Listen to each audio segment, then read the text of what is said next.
If I were to tell you, you already have everything you need to achieve your dream life and accomplish anything that you want to right now, you might find that difficult to believe. But if I were to tell you that there are lots of different spiritual teachings and ways of belief that also all agree you have exactly what you need, that might make it a bit easier to believe. A lot of these religions and ways of thinking are kind of pitted against each other, right? Christians might be reluctant to look into spirituality because spirituality talks about something that isn't directly God. It talks about a higher power that is unnamed, unspecified, and unspecific, and so it might feel anti-religious to be focused on that, right? Or, Christianity and Judaism and Islam all have a lot of overlap within their spiritual texts, but they're not all exactly the same. So it might feel like they can't really communicate with each other. They can't really integrate. They can't have the same ideas. Science feels like a spit in the face at all of these concepts and feels like a completely different idea. But if you really take a step back and are able to look at them with a little bit more of an objective view, there are a lot of ways in which all of these concepts, all of these religions, all of these ways of thinking agree with each other. They are all saying the same thing, just with different language. So today I want to talk about this concept that you already have everything that you need to build your dream life. And I want to talk about how, whether you believe in science or Christianity or Buddhism or spirituality, whatever it is, that they all also agree. They're all telling you the same thing. And of all of the experts on the world, if God and Buddha and tons of scientists who have done these studies and spiritual leaders can all come to the same conclusion that you have what you need, then maybe you'll actually believe that you have it and start building that dream life. Hello guys, I'm Kayla. I am on this channel trying to build my dream life in the last couple of years of my 20s through creativity and introspection, taking you guys along with me on the journey and helping you build your dream lives as well. Today, I want to talk about this concept I've rolled around in my head for years, but just in that, I'm not an expert. I'm not like a theology professor, okay? I only have dipped my toes into different areas. But as I hear the basic core beliefs of a lot of different practices, other than who to worship and what are these specific exact words that worshipped creature said, other than that, a lot of them have the same core tenets. And I've been really focusing on accepting this line of thought into my life and on taking action on it. And so I want to pass that along to you.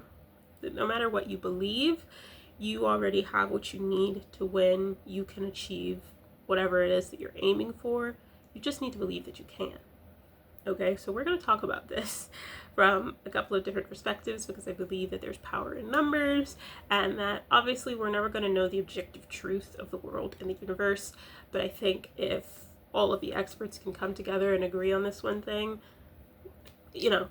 we can take it to be a little truer than if it was just one person. So I'm here to tell you whatever you believe in, they're locked in and they think you can do it too.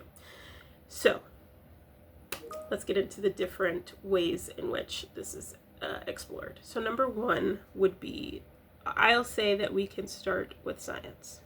So science, particularly psychology, believes that your self-concept governs your habits. There are studies that have shown people consistently behave in a way that aligns with who they believe themselves to be, right?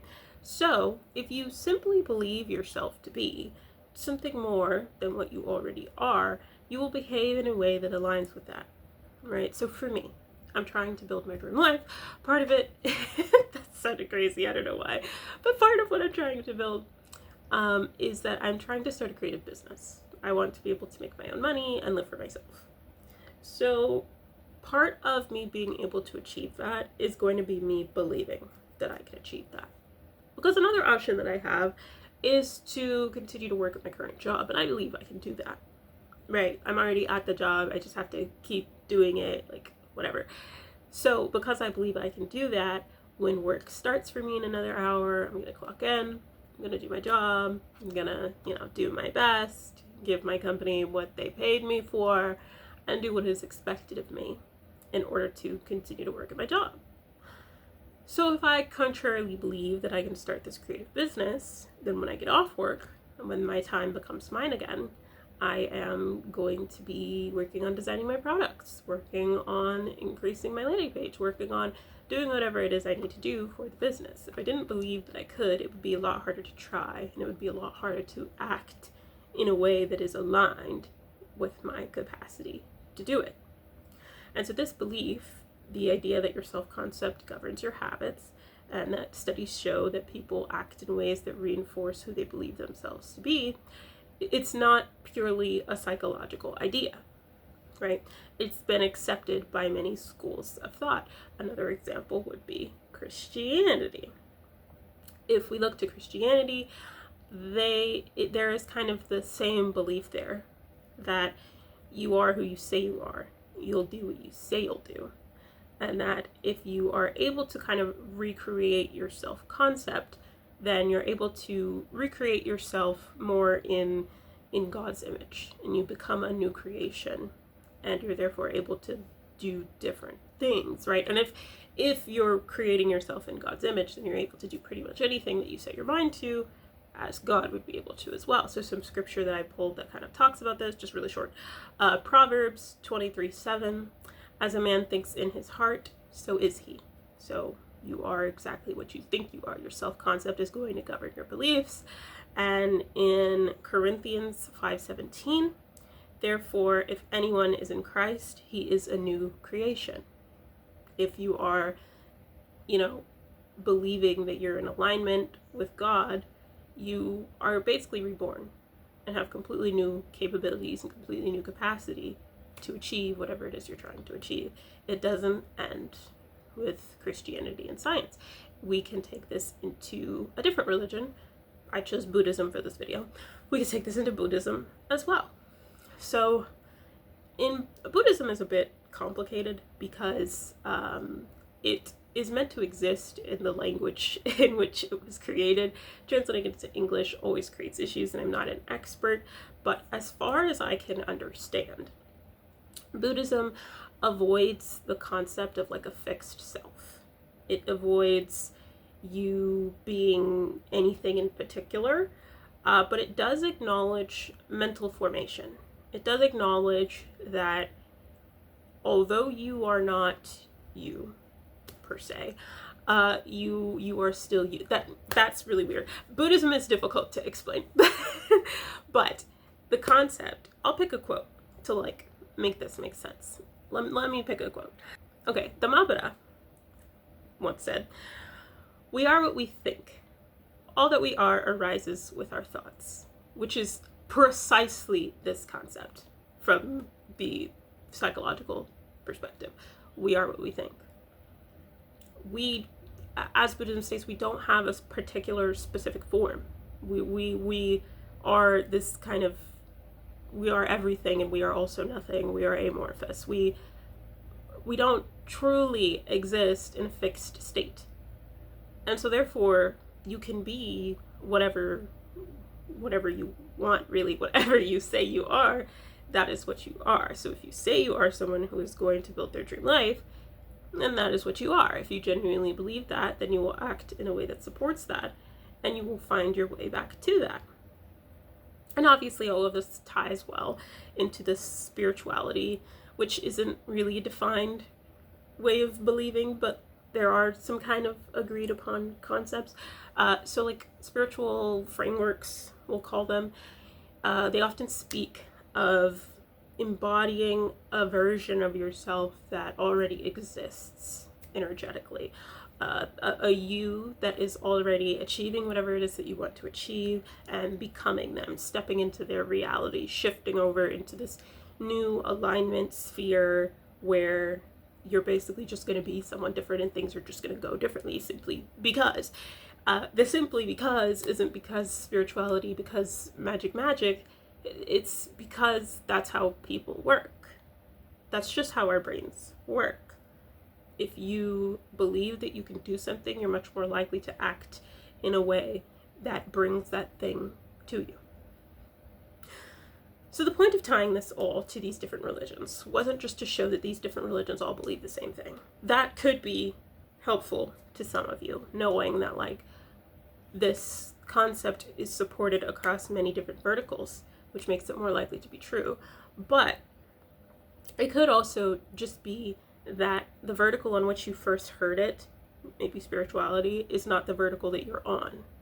And so you kind of discount this idea and don't believe it, but it's most likely also on your vertical. This is taught in many different ways. But it is this concept that if you believe you can achieve, there's one for you. If you are your thoughts. Everything that you do, everything that you think, everything that you feel is based on what your brain tells you to do, think, and feel. So if your brain is in a higher place, if your brain is in a place where it believes that what you're trying to do is possible and that you are gonna do it, you're doing it, we're taking action, we're getting there, then you will continue to do those things. You'll continue to take that action. You'll continue to propel yourself forward and get yourself closer to where it is that you're trying to go.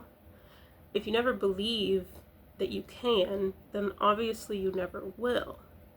But there's no sense in not believing, because every school of thought out there all agree that you can build your dream life. You just have to think that you can. And your thoughts will inform your actions, and your actions will inform your outcomes. It's as simple as that. I never know how to end these videos. The video's over. There are more ways that religion, science, and spirituality overlap. This was just the way that I wanted to focus on for this video. Some other examples that I pulled that I considered talking about, just real quick, like, we'll just, the like main concept that like your attention shapes your experience. So psychology frames this through like selective attention and confirmation bias, that like what you focus on becomes more salient. So if you are focusing on the ways in which you're a failure, you're going to keep failing. If you're focused on the ways in which you're achieving what you want, you're going to achieve more of it. Spirituality talks about like energy flow, and energy flows where attention goes, and you have to be on the frequency of whatever it is that you're trying to achieve, because like attracts like, and same concept. Whatever you're focused on is what is going to continue to come back to you. And then we can see this in like religious sense. I'm like looking at my notes. Christianity emphasizes focusing your mind on what's true and what's good, and guarding your mind, guarding your heart to the enemy, and like focusing on higher thoughts, and basically accepting that you're made in God's image and aligning yourself to that acceptance, right? If you're made in God's image, then obviously you can achieve whatever little simple goals you have in your mortal life. The list goes on of ways that these religions, I shouldn't say religions because the only religious ones are the religious, the ways that these ways of thought all agree that the key to achieving anything, it begins up here. It's all in the mind. Okay, thank you. This video is over now. Please click on another one. If you liked this one, I'm sure you will like those too, because they're all taking you along on the journey to building your dream life. Leave a comment. Let me know what you thought of this concept, and if you can think of more ways in which these ways of thinking overlap. And I will see you guys next time. Until then, do it.